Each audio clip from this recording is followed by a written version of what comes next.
Welcome to algebra online learning platform. इस lecture में हम बात करने वाले हैं नीट के लिए quick revision, quick formulas revision, और उसमें हम बात करेंगे, हमारा टॉपिक है इलेक्ट्रोस्टैटिक। इलेक्ट्रोस्टैटिक में हम जितने भी स्टार्टिंग के जो टॉपिक्स हैं वो कवर करेंगे इस लेक्चर में। Electric force, electric field lines तक हम लेक्चर में कवर करेंगे। देखिए, हम बात करेंगे यहाँ पे नीट के लिए, हम बात करेंगे इलेक्ट्रोस्टैटिक वाले चैप्टर की। तो हम स्टार्ट करते हैं यहाँ फॉर्मूलाज रिवीजन की। सबसे पहला फॉर्मूला हमारा यहाँ पे है Q equals to N E. Q equals to N E, इसको हम बोलते हैं क्वांटाइजेशन ऑफ चार्ज। इसको क्वांटाइजेशन ऑफ चार्ज भी बोला जाता है, जहां पर Q जो है वो है charge on an object. N क्या है? नंबर ऑफ इलेक्ट्रॉन्स हैं। जैसे मान लीजिए ये एक ऑब्जेक्ट है A, ये ऑब्जेक्ट है B। आपने इन दोनों ऑब्जेक्ट को क्या करा? रब किया। रब करने के बाद मान लीजिए इस ऑब्जेक्ट A में से इलेक्ट्रॉन ट्रांसफर हो गए B में, तो इसमें से कितने इलेक्ट्रॉन्स गए? वो है N। N क्या है? नंबर ऑफ इलेक्ट्रॉन्स हैं। एमिटेड इलेक्ट्रॉन्स भी हो सकते हैं और एब्जॉर्बिंग इलेक्ट्रॉन्स भी हो सकते हैं। अगर आप इस ऑब्जेक्ट की बात कर रहे हो और इसमें से इलेक्ट्रॉन जा रहे हैं तो वो एमिटेड इलेक्ट्रॉन्स हैं, और इस ऑब्जेक्ट की बात कर रहे हो, इस ऑब्जेक्ट पर चार्ज की बात कर रहे हो, तो वो एब्जॉर्बिंग इलेक्ट्रॉन्स हैं। तो N क्या है? नंबर ऑफ इलेक्ट्रॉन्स हैं। ठीक। E क्या है? E है इलेक्ट्रॉनिक चार्ज, जिसकी फिक्स वैल्यू होती है 1.6 इंटू 10 की पावर -19 कूलम। फिर हम बात करेंगे सेकंड फॉर्मूले की, कूलम्ब्स लॉ। कूलम्ब्स लॉ क्या बताता है? दो स्टैटिक पॉइंट चार्जेस के बीच में कितना फोर्स लग रहा है, उसका मैग्नीट्यूड के बारे में बताता है। मान लीजिए यहाँ पे एक चार्ज है Q1 और एक चार्ज है यहाँ पर Q2, और इन दोनों के बिटवीन जो डिस्टेंस है वो है R। तो इनके बिटवीन जो कूलम्ब फोर्स लगेगा उसका फॉर्मूला क्या रहेगा? वो फॉर्मूला रहेगा F equals to K Q1 Q2 by R square. यहाँ जो K है उसको हम कूलम्ब कांस्टेंट या फिर उसको इलेक्ट्रोस्टैटिक कांस्टेंट भी कहते हैं। और ये जो K है, it is depend on medium, it is depend on system of units, कि ये SI सिस्टम है, ये CGS सिस्टम है।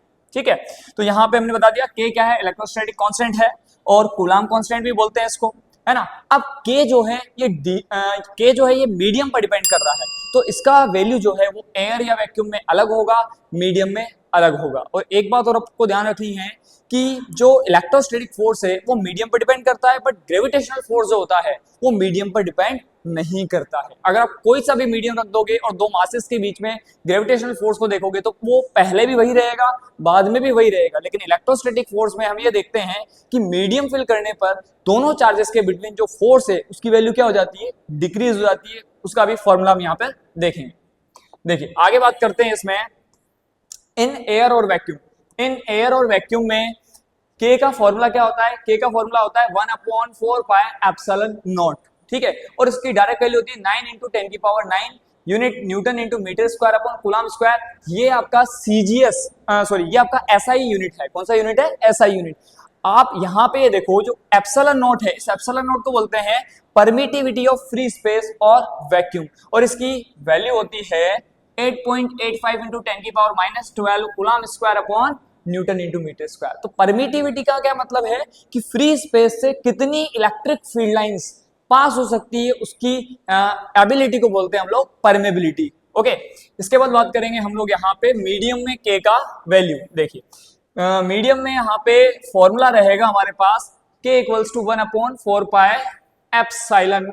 यहाँ ये एप्सिलॉन है, तो K equals to 1/4 pi epsilon यहाँ फॉर्मूला रहेगा, क्योंकि मीडियम अलग अलग है तो हर एक मीडियम के लिए वैल्यू की बात नहीं करेंगे हम यहाँ पर, ओनली K इक्वल्स टू लिखेंगे फॉर्मूला 1/4 पाई एप्सिलॉन।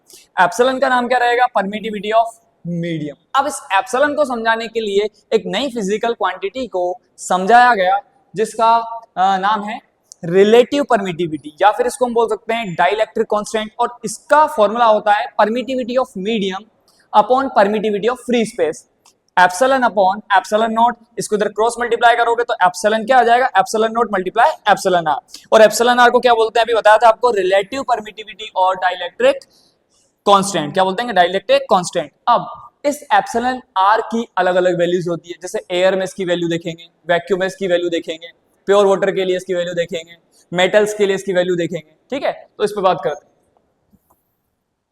तो यहां पर हमने बात करी पहले फॉर एयर। एयर के लिए इसकी वैल्यू कितनी है? एयर के लिए इसकी वैल्यू है हमारे पास अप्रोक्स 1.0054। इसको हम मान लेते हैं यहाँ पर 1। अब यहाँ पे जो पीछे हमने कुछ भी नहीं लिखा है, मतलब यूनिट नहीं लिखी है, क्योंकि ये यूनिट लेस होता है, इसकी कोई यूनिट नहीं होती है। यहाँ पर हमने फॉर्मूला देखा था एप्सिलॉन आर का, एप्सिलॉन अपॉन एप्सिलॉन नॉट, इसका यूनिट होता है coulomb square upon newton into metre square. Epsilon naught का भी सेम यूनिट होता है coulomb square upon newton into metre square. तो सेम यूनिट होने की वजह से कैंसिल आउट हो जाएंगे, तो एप्सिलॉन आर क्या हो जाएगा, यूनिट लेस हो जाएगा। तो एप्सिलॉन आर का कोई यूनिट नहीं होता है, नंबर है। तो यहाँ हमने बात कर ली फॉर एयर कितना अप्रोक्स 1 मान लेंगे, फॉर वैक्यूम के लिए तो कंप्लीट इसका वैल्यू कितना होता है, 1 होता है। आगे देखते हैं। अब आप बात करोगे फॉर मेटल्स, मेटल्स के लिए इसकी जो वैल्यू होगी वो क्या रहेगी, इनफाइनाइट। क्या रहेगी, इनफाइनाइट। मान लीजिए कॉपर आ गया, ठीक है, एल्यूमिनियम आ गया, तो एप्सिलॉन आर की वैल्यू आप क्या लिखोगे, इनफाइनाइट लिखोगे। फॉर प्योर वाटर इसके लिए 81, और एप्सिलॉन आर क्या है, यूनिट लेस है। अभी बात करी थी हमने एसआई यूनिट की, बात करोगे इसकी, तो एसआई यूनिट किसकी, एप्सिलॉन की या फिर एप्सिलॉन नॉट की, दोनों की जो एसआई यूनिट होती है, दोनों की जो यूनिट होती है वो सेम होती है, और एसआई यूनिट ये होती है coulomb square upon newton into metre square, ठीक है। तो इसको आप कैलकुलेट भी कर सकते हो इस फॉर्मूले से, F equals to 1 upon 4 pi epsilon naught Q1 Q2 upon R square से। देखिए फोर्स का जो यूनिट होता है वो होता है आपका न्यूटन, ठीक है। और इधर अपन बात करें 4, ये जो नंबर है, पाई नंबर है, एप्सिलॉन नॉट को एप्सिलॉन नॉट रख लो, इसका यूनिट कूलम, इसका यूनिट कूलम, तो कूलम स्क्वायर, और इसका हो गया मीटर स्क्वायर, डिस्टेंस स्क्वायर। हमें एप्सिलॉन नॉट का यूनिट चाहिए, इसको इधर ले जाओ, तो ये बन गया कूलम स्क्वायर अपॉन में इसको ले जाओ न्यूटन इनटू मीटर स्क्वायर। इस तरीके से आप एप्सिलॉन नॉट का यूनिट कैलकुलेट भी कर सकते हो। देखिए इसके बाद हम क्या बात करेंगे कि यहाँ पे सीजीएस यूनिट क्या होती है चार्ज की, तो सीजीएस यूनिट होती है चार्ज की ईएसयू, इलेक्ट्रोस्टैटिक यूनिट। फिर हम बात करेंगे एक कूलम कितने ईएसयू के इक्वल होता है, तो 1 कूलम इक्वल्स टू 3 मल्टीप्लाई 10 की power 9 ESU. Electrostatic force in vacuum अगर हम लिखना चाहें तो क्या लिख सकते हैं, F naught equals to 1 upon 4 pi epsilon naught. हमने यहाँ के का वैल्यू लिख दिया है 1 upon 4 pi epsilon naught Q1 Q2 by R square. तो जब मीडियम में बात करा हमने, मीडियम में फोर्स क्या होगा और वैक्यूम में फोर्स क्या होगा, इसमें रिलेशन क्या है, the relation between force in medium and in vacuum और फ्री स्पेस। तो Fm equals to F naught upon epsilon R रहेगा। अब आप यहाँ पे देख सकते हैं, मान लीजिए F नॉट की वैल्यू आप 10 न्यूटन मान लीजिए, कितनी मान लीजिए 10 न्यूटन, और एप्सिलॉन आर मान लीजिए इसकी वैल्यू है 2। एक ऐसा मीडियम है जिसके लिए एप्सिलॉन आर की वैल्यू कितनी है, 2 है। तो इस फॉर्मूले के अकॉर्डिंग हमारे पास Fm कितना आएगा, आप देखिए एफ नॉट जो है वो 10 है और ये 2 है, तो फाइनली कितना वैल्यू आया Fm का, 5 न्यूटन। तो आप देखो Fm ज्यादा है या फिर एफ नॉट ज्यादा है, एफ नॉट की वैल्यू तो 10 न्यूटन है, जबकि यहाँ पे Fm की वैल्यू 5 आ रही है। इसका मतलब मीडियम फिल करने पर चार्जेस के बिटवीन जो फोर्स है वो डिक्रीज हो रहा है। तो कभी क्वेश्चन इस तरह से बन के आ जाए कि मीडियम फिल करने पर फोर्स डिक्रीज होगा, इंक्रीज होगा, या दोनों हो सकता है, या इनमें से कोई नहीं, तो आंसर रहेगा डिक्रीज होता है। क्या होता है, डिक्रीज। जबकि ग्रेविटेशनल फोर्स के लिए आप ध्यान देंगे वही रहेगा, क्योंकि वो लगता है मासेस के बिटवीन, ठीक है। नेक्स्ट,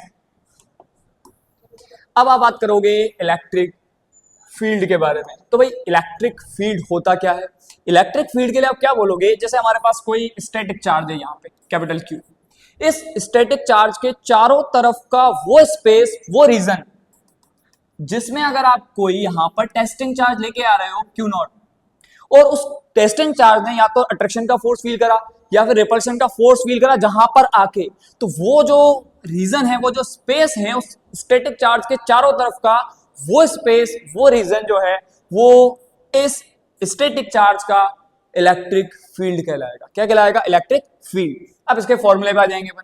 फॉर्मूला क्या होता है इसका, E equals to F upon Q0। F जो फोर्स लग रहा है, ये स्टैटिक चार्ज और इस टेस्टिंग चार्ज के बीच में coulomb force, F equals to K Q1 Q2 by R square, है ना, K Q और यहाँ Q0 आ जाएगा अपॉन में R स्क्वायर, दोनों के बिटवीन डिस्टेंस, और डिवाइड करेंगे यहाँ पे Q0 का, जो इस चार्ज की हम बात करें जो फोर्स फील कर रहा है, तो Q0 फील कर रहा है, तो E इक्वल्स टू फॉर्मूला क्या हो गया, F अपॉन Q0, ठीक। इन वेक्टर फॉर्म, तो E vector equals to F vector, क्योंकि force is a vector quantity but charge scalar होता है, तो सिंपल Q0 लिख दिया, वेयर Q0 टेस्ट चार्ज बोल सकते हैं, पॉजिटिव चार्ज होता है, ठीक है। यूनिट ऑफ इलेक्ट्रिक फील्ड, तो यूनिट आप इस फॉर्मूले से कैलकुलेट कर सकते हो, ऐसा यूनिट, फोर्स का यूनिट न्यूटन, चार्ज का यूनिट होता है आपका कूलम, न्यूटन अपॉन कूलम, और अगर सीजीएस भी पूछ ले तो न्यूटन की जगह डाइन और कूलम की जगह ईएस, ये भी लिख के आ सकते हैं। और अगर हम डायमेंशनल फॉर्मूले की बात करें तो न्यूटन के लिए डायमेंशनल फॉर्मूला आपने सबने पढ़ा हुआ है, m1 l1 t-2, और कूलम का जो डायमेंशनल फॉर्मूला होता है वो होता है t1 a1। इसको आप कंप्लीट कर सकते हो, m1 l1 t-3, ये -2 है, ऊपर जाएगा -3, और a-1, it is the dimensional formula of electric field. ये इलेक्ट्रिक फील्ड के बारे में हमने बात करी। अब हम आगे बात करते हैं यहाँ पे, अच्छा इसमें एक यूनिट और लिखा हुआ है वोल्ट अपॉन मीटर, इसको भी देखिए आप। तो यहाँ पे यूनिट लिखा हुआ है वोल्ट अपॉन मीटर, तो इसका क्या मतलब है, एक फॉर्मूला होता है V equals to E R, V equals to E R भी फॉर्मूला होता है। It is the relation between electric potential and electric field. तो V equals to E R, then E equals to क्या हो गया, V upon R. Electric potential का unit होता है वोल्ट और डिस्टेंस का मीटर, तो हमें मिला वोल्ट अपॉन मीटर। तो ये भी यूनिट आप ध्यान रखेंगे, इलेक्ट्रिक फील्ड इंटेंसिटी का, इलेक्ट्रिक फील्ड का, वोल्ट अपॉन मीटर। देखिए आगे बढ़ते हैं इसमें, electric field intensity due two point charge, electric field intensity due two point charge. ये हमारे पास एक चार्ज है Q, पॉइंट चार्ज है, इसकी वजह से यहां से r डिस्टेंस पर हम इलेक्ट्रिक फील्ड इंटेंसिटी का फॉर्मूला देखना चाहते हैं। इस P पॉइंट पर जो r डिस्टेंस पर है, इसका फॉर्मूला रहेगा E equals to KQ by R square, E equals to KQ by R square. यहाँ पे आप देखोगे E और R में क्या रिलेशन है, इनवर्सली का रिलेशन है। तो इसका ग्राफ कैसे आया, ऐसे। इसका मतलब क्या है, when we increase R then decrease E। आप देखिए इस पॉइंट पर अगर आप देखते हो तो यहाँ पे इस R पर इलेक्ट्रिक फील्ड इंटेंसिटी ये है, फिर आपने R को इंक्रीज करा, यहाँ पे आ गए इलेक्ट्रिक फील्ड इंटेंसिटी डिक्रीज हो गई, फिर यहाँ आ गए तो इलेक्ट्रिक फील्ड इंटेंसिटी डिक्रीज हो गई। तो पॉइंट्स कवर करे और ग्राफ इस तरीके का बना। तो ये E और R स्क्वायर का कर्व है, ठीक है। E और R स्क्वायर का क्या है, E और R का क्या है, कर्व है, जो इस तरीके से आया है, जो ये बताता है अगर हम R को इंक्रीज करेंगे तो E क्या होगा, डिक्रीज होगा, ठीक है। अगर मान लीजिए यहाँ पे E और 1 अपॉन R स्क्वायर का ग्राफ आ जाता, E और 1 अपॉन R स्क्वायर का ग्राफ आता या 1 अपॉन R का ग्राफ आता ऐसे करके, तो आप स्ट्रेट लाइन बनाते, क्योंकि वहां पे तो प्रोपोर्शनल हो जाता E और 1 अपॉन R या E और 1 upon R square. Okay, next बात करते हैं। अब देखिए इसके बाद बात करेंगे इलेक्ट्रिक फील्ड लाइंस। तो इलेक्ट्रिक फील्ड लाइंस क्या होती है, इलेक्ट्रिक फील्ड लाइंस वो इमेजिनरी लाइंस है जिसके किसी पॉइंट पर, जैसे मान लीजिए ये एक इमेजिनरी लाइन मैंने बना दी और इसके किसी पॉइंट पर अगर मैं एक टेंजेंट ड्रॉ कर दूं और इस पॉइंट के लिए ये जो टेंजेंट का डायरेक्शन है वो इलेक्ट्रिक फील्ड इंटेंसिटी के डायरेक्शन को रिप्रेजेंट कर दे। इस पॉइंट पर अगर मैंने टेंजेंट ड्रॉ करा और ये टेंजेंट का डायरेक्शन इस पॉइंट के लिए, इस पॉइंट पर इलेक्ट्रिक फील्ड इंटेंसिटी के डायरेक्शन को रिप्रेजेंट कर रहा है, तो आप बोलोगे 100% ये जो इमेजिनरी लाइन है ये क्या रहेगी, इलेक्ट्रिक फील्ड लाइन रहेगी।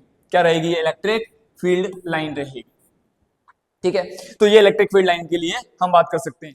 देखिए अब अपन बात करेंगे यहाँ पे properties of EFL, properties of electric field lines. देखिए इलेक्ट्रिक फील्ड लाइंस जो होती है वो कभी भी एक दूसरे को क्रॉस नहीं करती है।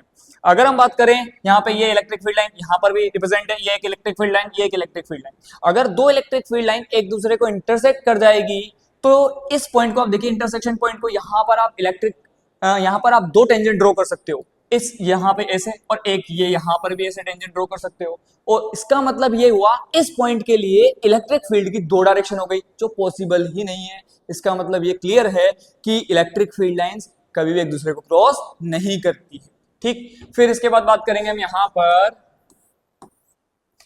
Electric field lines do not form close loop. इसका मतलब ये है कि जैसे मान लीजिए एक पॉजिटिव चार्ज है, यहाँ से देखते हैं अपन, ये पॉजिटिव चार्ज, ये हमारे पास एक आइसोलेटेड पॉजिटिव चार्ज है।